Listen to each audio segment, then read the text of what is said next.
કે 100.1 FM gold પર ગરબા ગુજરાતીઓનો ગરબો કાર્યક્રમ ગીત ગુર્જરીમાં આજે આપની સાથે છે આપની આરજે આરતી।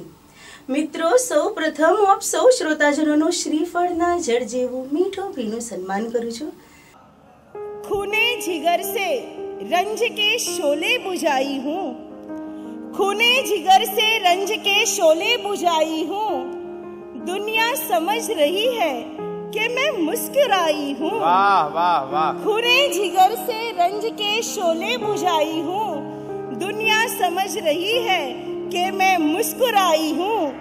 ऐ हादिसो अकेला ना समझो मुझे यहाँ, मैं अपने साथ माँ की दुआ लेके आई हूँ। वाह वाह वाह वाह। बहुत शुक्रिया। नमस्कार, मैं हूँ अमरिंदर आशुतोष। आपका बहुत बहुत स्वागत है हमारे खास कार्यक्रम छू लो आसमान में। आवाज़ की दुनिया कैसी होती है इसका अंदाज़ा तो आप लगा ही सकते हैं, लेकिन आवाज़ की दुनिया में जो लोग काम करते हैं उसमें एक रोशनी होती है और उस रोशनी का नाम है आरती सैया। इन्होंने बताया कि इनके अंदर जो प्रतिभा है वो किस तरह से लोगों को अलग अलग दर्शन कराती है, और हमारे साथ सीधे बैठी हैं, हमारे साथ उनसे ही जुड़ते हैं। आरती जी, आपका बहुत बहुत स्वागत है और बहुत शुक्रिया। सबसे बधाई देना चाहूँगा कि आपने आकाशवाणी के साथ साथ एक नया मुकाम बनाया है और वो है साहित्य की दुनिया। ये सफ़र कैसा रहा? ये सफ़र ऐसे हुआ कि मुझे ही नहीं पता चला कि मैं साहित्य में कैसे आई और साहित्य से आकाशवाणी में कैसे जुड़ गई। बात ऐसे है कि 2004 में मेरे पापा एक्सपायर हुए, तो तब तक मैंने कभी कुछ खुद से लिखा नहीं था, कभी एक लाइन भी नहीं। ऐसे भी कभी नहीं हुआ कि चलो स्कूल में कोई कंपटीशन है और उसमें मुझे अच्छे मार्क मिले हो, पर ये हुआ कि वो पापा एक्सपायर हुए, वो इतना बड़ा शॉक था कि 3-4 दिन में रोई नहीं। डॉक्टर बोलने लगे इसको रुलाना ज़रूरी है। अचानक मुझे कलम कागज़ दिखा और मैंने कुछ लिखना शुरू किया। लिखते लिखते आंसू बहते गए, लिखते गई। 6 महीने तक ये स्ट्राइक ही नहीं हुआ कि मेरा लिखना शुरू हुआ है। फिर एक दिन मम्मी ने बताया कि तेरा लिखना शुरू हो गया है क्या, तू लिख रही है क्या? तो बोली हाँ शायद लिख रही हूँ। ऐसे मेरा लिखना शुरू हुआ। सोता इसको कहते हैं, सोता, स्वयंभू जिसको कहते हैं। बहुत सारे भगवान स्वयंभू होते हैं, जैसे आप स्वयंभू हैं। एक शौक ने कलम चला दी, ऐसे हम बोल सकते हैं। मम्मा ने कहा कि ये क्या आप अचानक लिखने लगी हो, लिख रही हो? तो मैंने कहा हाँ शायद लिख रही हूँ करके। ऐसे लिखते लिखते अभी साहित्य से लेके आकाशवाणी तक पहुँची हूँ। उस समय की कोई रचना याद आ रही है जब आपको पता ही नहीं था क्या कर रही है क्या नहीं कर रही है, जो रचनाएं पैदा हुई उस दौरान? हाँ बिल्कुल। तो कुछ रचना याद आ रही तो? बिल्कुल बिल्कुल। मैंने गुजराती में लिखा था, आँखों छलके पण नहीं ने न तो ए रणके एवो आकरो गा के हयू पण न रणके। आंखें नहीं बह रही है, नहीं वो उसको शौक हो गई है करके, और इतना गहरा जख्म है कि दिल भी धड़कना भूल गया है। ऐसे सब मैंने लिखा था करके। और उसके बाद लिखते लिखते मैं कवि सम्मेलनों में जाने लगी। कवि सम्मेलन में जाते जाते पठन करने पहले तो नहीं मिलता, हम लोगों को सुनते हैं। उसके बाद ऐसे होने लगा कि जैसे मैं कवि सम्मेलन से घर पे जाती थी तो कितना भी लेट हो लेकिन मेरी कलम चलती थी। एक आदत सी हो गई थी। हाँ। लोगों को सुन के फिर मैं कलम खाना सोना जिस तरह से तैयार होना जरूरी है, इनके लिए कलम जरूरी। बिल्कुल बिल्कुल ऐसे ही हुआ। उसके बाद एक बार ऐसे हुआ कि किसी गेस्ट ने मुझे बताया कि आप आकाशवाणी में आइए ना करके। ऐसे ये तो कब की बात है? ये आकाशवाणी की बात है 2011 की। 2004 से 2011 तक मैंने मुंबई के सारे कवि सम्मेलन अटेंड किए। उसमें मुझे पठन करने तो मिलने वाला था ही नहीं, क्योंकि मेरी कलम तो अभी शुरू हुई थी। लेकिन हाँ बिल्कुल बिल्कुल बहुत बहुत ज़्यादा सीखने का मौका मिला। उसके बाद उन्होंने कहा जब कि आप आकाशवाणी में आइए, तब उनको नहीं पता था कहने वाले को कि मैं लिख रही हूँ। तो मैंने कहा कि मैं आकाशवाणी में आके क्या करूँगी? तो उन्होंने कहा कि वहाँ ड्रामा होते हैं तो डायलॉग्स बोलने रहते, वो आप बोलना। तो मैं बोली फिर आपको पता है मैं तो लिखती भी हूँ। तो बोले ये तो नहले पे दहला है, आप एक काम कीजिए कि आपकी रचनाएं लेके आकाशवाणी में आइए। तो मैं रचनाएं लेके आकाशवाणी में गई तो ड्रामा और डायलॉग तो साइड में रह गया, पर मेरी रचनाओं का पठन ही शुरू हुआ करके। ऐसे करते करते मेरे आकाशवाणी में 3 महीने में एक बार पठन होता था। फिर वहीं से मुझे उन्होंने कहा कि आप आरजे के लिए अप्लाई क्यों नहीं करते करके। अपना रास्ता खुद बनता चला गया। बिल्कुल ये मंजिल तक जो बढ़ने की जो लालसा होती लोगों में, अगर आपके अंदर जज्बा है तो आप आरती बन सकते हैं। आरती सैया। बहुत शुक्रिया। नहीं, बस यही है, रास्ता बनता गया, मेहनत करती गई। आरजे का ऑडिशन हुआ, सिलेक्ट हो गई।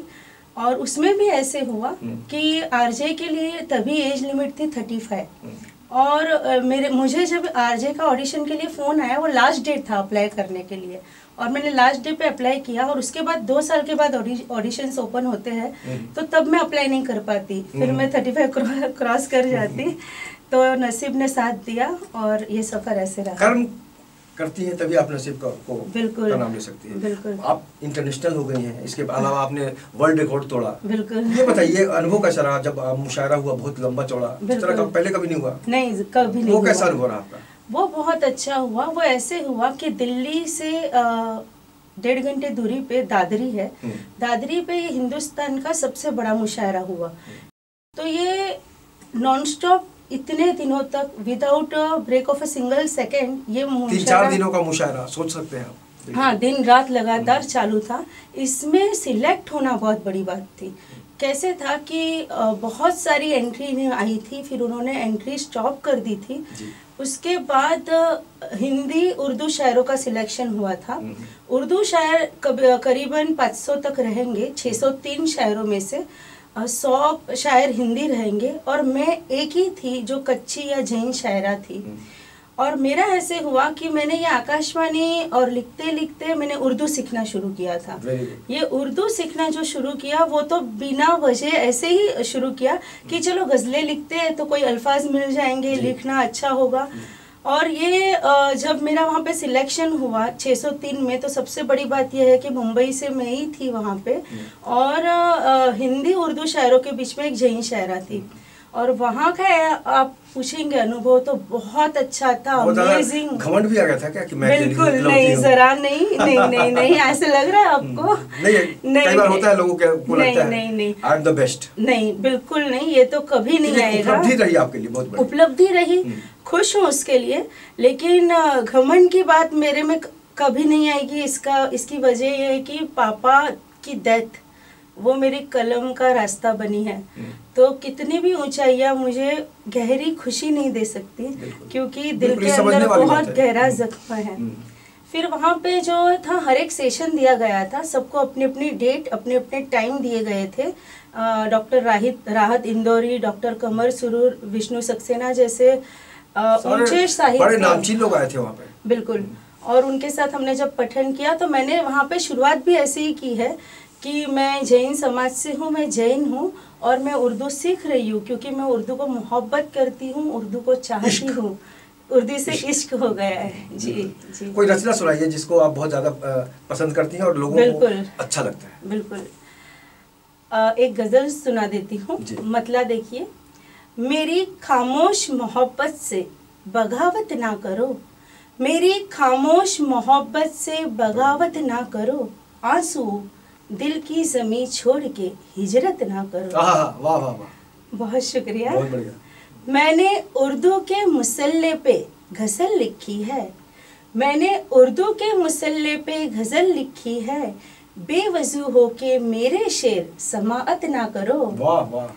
दूर से देखो मेरे हुस्न की रंगीन धनक, मैं हूँ तितली मुझे छूने की हिमाकत ना करो। वाह वाह वाह। तोड़ डालेंगे मेरी माँ के वजीफे तुमको, आंसू मुझको गिराने की जसारत ना करो। क्या बात है, बहुत बहुत बढ़िया। और आखिरी शेर है। तख्त और ताज की तुम बोली लगाओ झाकर, मैं यतीमों का हूँ आंसू मेरी कीमत ना करो, मेरी खामोश मोहब्बत से बगावत ना करो, आंसू दिल की जमीन छोड़ के हिजरत ना करो। वाह वाह वाह। आरती जी, जब आप रेडियो पे जाती है आरजे के रूप में, बहुत सारे लोग आपको पसंद करते हैं, आप इंटरनेशनल पे मलेशिया वगैरह में भी लोग सुनते हैं। हाँ, तो जो ओपनिंग करती हैं, हम चाहेंगे कि एक और जरूर यहाँ पर दर्शकों को बताएं। बिल्कुल। मैं क्योंकि गुजराती आरजे हूँ, वहाँ पे भी मुझे ऑप्शन था कि आपको हिंदी आरजे बनना। आरजे सिलेक्शन के बाद का ऑप्शन था कि गुजराती में आपको आरजे कंटिन्यू करना है कि हिंदी में।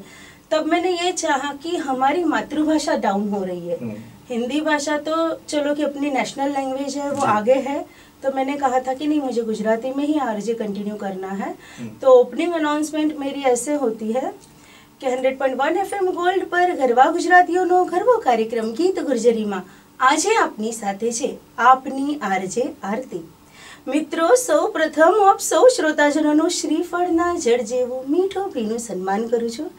फिर मैं आगे कंटिन्यू करती हूँ प्रोग्राम। रिस्पॉन्स कैसा मिलता है आपको जब? बहुत ज़्यादा।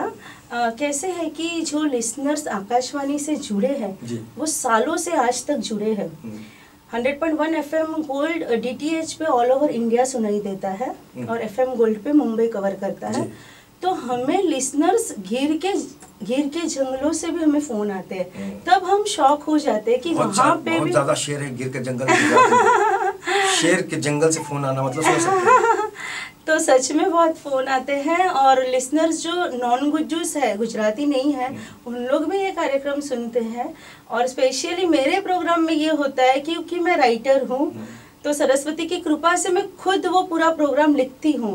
या शेरो शायरी तो लिसनर्स को नया ही सुनने मिलता है, तो फिर दूसरे आरजेस को भी लिसनर्स फोन करके पूछते हैं कि आप हिंदी और उर्दू में भी प्रोग्राम कर रहे हैं। अरे बहुत अच्छा हो, आमीन।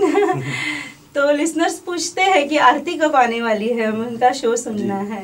तो कुल मिला के बहुत ज़्यादा ताम झाम किए बगैर एक आरती है जिसकी रोशनी आज दुनिया में फैल रही है, जिसको हम आवाज़ की दुनिया कहते हैं। लेकिन मंचों पर जाना, कविताएं पढ़ना, गज़ल लिखना, उर्दू इन्होंने जिस तरह से सीखी और पेश किया, ऐसे में समझा जा सकता है कि इनके अंदर किस कदर जज्बा है शब्दों को लेकर, फीलिंग्स को लेकर। आने वाले दिनों में और क्या क्या करने वाली हैं आप?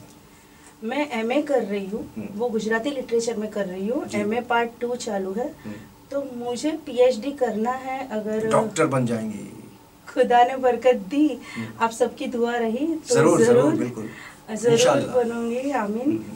और ये PhD करना एक सपना है, उसके सिवा जो भी सरस्वती मुझे आगे रास्ता दिखाए। आरती, ये बताइए कि सबसे ज्यादा एंजॉय कब करती हैं आप? मंचों पे करती हैं, गजल पढ़ते समय करती हैं, या फिर आरजे के तौर पे? आरजे के तौर पे मैं बहुत एंजॉय करती हूँ, क्योंकि आपको लगेगा कि आरजे के तौर पे कैसे कर रही है। ये एक ऐसा रिलेशन है लिसनर्स के साथ जिसमें हमने एक दूसरे को देखा नहीं है, और फिर भी एक प्यार है, मोहब्बत है और एक वॉइस है जिससे हम पहचान लेते हैं कि हाँ यही लिसनर बोल रहा है। या लिसनर, मैं भी आपको फोन किया करूंगा। बिल्कुल नंबर लिख लीजिए 22810118 और 22810119 पर करना ही पड़ेगा। 3 to 4 के बीच में FM गोल्ड मुंबई की इस चैनल पे आप गीत गुर्जरी प्रोग्राम दर रोज सुन सकते हैं। बिल्कुल। और बताइए, आप गुजराती डिश बहुत दुनिया में फेमस है। बिल्कुल। अगर हम ढोकला की बात करें, खमण की बात करें, आपको क्या क्या बनाना आता है और आपको पसंद क्या क्या है? मुझे बनाना सब कुछ आता है, जितनी गुजराती डिशेस है, लेकिन किचन में बहुत कम जा पाती हूँ। ये सब मतलब किसी कामों में ड्यूटी दी जाए तो आप बहुत कुछ बिल्कुल कर सकती हूँ। इवन मेरे घर में अगर कोई गेस्ट आ गया अपने घर में, तो फिर किचन तो मेरे ही हाथ में रहता है। दर्शकों की तरफ से आरती जी के किचन में मैं एक दिन जाऊंगा और देखूंगा कि वाकई जो कहने और करने की बातें होती हैं उसमें कितनी सच्चाई है। हाँ बिल्कुल, आइए और आप देखिए। आपको सबसे ज्यादा पसंद क्या है गुजराती आइटम? मुझे ढोकले पसंद है और थेपले मुझे नहीं पसंद, बिल्कुल नहीं पसंद। खाखरा पसंद है और पात्रा पसंद है। सब खाखरा, पात्रा, थेपला, ढोकला, सब ये सब गुजराती से। आप जब हिंदुस्तान के बाहर जब आपकी आवाज जाती है, वहाँ से जो रिस्पॉन्स आता है, तो कैसा फील होता है आपको? नहीं, बहुत अच्छा फील होता है। ये मुझे लगता है कि अभी भी out of India, internationally Gujarati जो वहाँ के हैं इंडियंस ओरिजिनल्स, वो इतना गुजराती हमारी सुन के पसंद करते हैं। अपनी जमीन से जुड़े हुए हैं आज। बिल्कुल है, बहुत बड़ी बात है। बिल्कुल है, स्वदेश की भावना। बिल्कुल। और कितने लोग ये बोलते हैं कि बस आपका शो खत्म होने का इंतजार था, हमें बाहर जाना था, पर हमने ऐसे ही टाइम मैनेज किया कि ये शो सुन के ही जाएंगे। तब अच्छा लगता है ये सुनने के लिए। प्यार, जब लोगों का प्यार मिलता होगा तो लोग, ऐसा फील होता है कभी कि लोग अपनी बातों से मेरी आरती उतार रहे हैं? हाँ, लिसनर्स ये बोलते हैं, लिसनर्स सच में बोलते हैं। मीन्स मैं खुद की तारीफ खुद नहीं करूंगी, प्रोग्राम सुनते हैं तब लिसनर्स ये बोलते हैं कि हमें लग रहा है कि आकाशवाणी की चेयर पे सरस्वती बैठ के प्रोग्राम कर रही है। ये मैं जो बोल रही हूँ, ये रिकॉर्डिंग्स वहाँ पे होती है, सारे फोन रिकॉर्ड होते हैं जो लिसनर्स ने कहा है। तो ये रिकॉर्डिंग वहाँ पे आकाशवाणी में भी मौजूद होगी कि लिसनर्स सच में एक बार नहीं बहुत बार बोल चुके हैं कि हमें ऐसे लगता है कि हम आपकी आरती उतारी, ये सब बोलते रहते हैं लिसनर्स। यानी कुल मिलाकर आरती जी के पास जो दौलत है वो प्रशंसकों की एक का स्नेह है, उनकी मोहब्बत है, उनका इश्क है। और जाहिर तौर पर जब लोगों की भाषा में ये फील हो कि वो मेरी आरती उतार रहे हैं, तो कहा जा सकता है कि आरती की जो खुशी है, आरती का जो सफ़र है, उसमें एक नया उत्साह जोड़ता है। हमसे बात करने के लिए आरती जी बहुत बहुत शुक्रिया, और हम उम्मीद करेंगे, दुआ देंगे कि आप इसी तरह दुनिया में अपना नाम रोशन करते रहें और इंडिया का जो झंडा है, जिस तरह से मलेशिया में, बाकी मुल्कों में आप सुनाती हैं, ये हमेशा कायम रहे। बहुत बहुत शुक्रिया। बहुत शुक्रिया, बहुत शुक्रिया, तहे दिल से आरती की शुक्रिया। तरह आप भी अगर अपने अंदर कोई प्रतिभा महसूस करते हैं तो उसको एक बार ज़रूर समझने की कोशिश कीजिए, क्योंकि आप नहीं समझेंगे तो दुनिया आपको नहीं समझेगी, और जब आप खुद को समझ लेते हैं तो दुनिया एक नया रास्ता देती है, और जिस रास्ते पर कोई चलता है, नाम होता है, उसको सिर्फ यही कहते हैं आरती सैया। इस खास पेशकश में इतना ही। बाकी की खबरों के लिए आप देखते रहिए IN24 न्यूज़, और मुझे दीजिए इजाज़त। नमस्कार।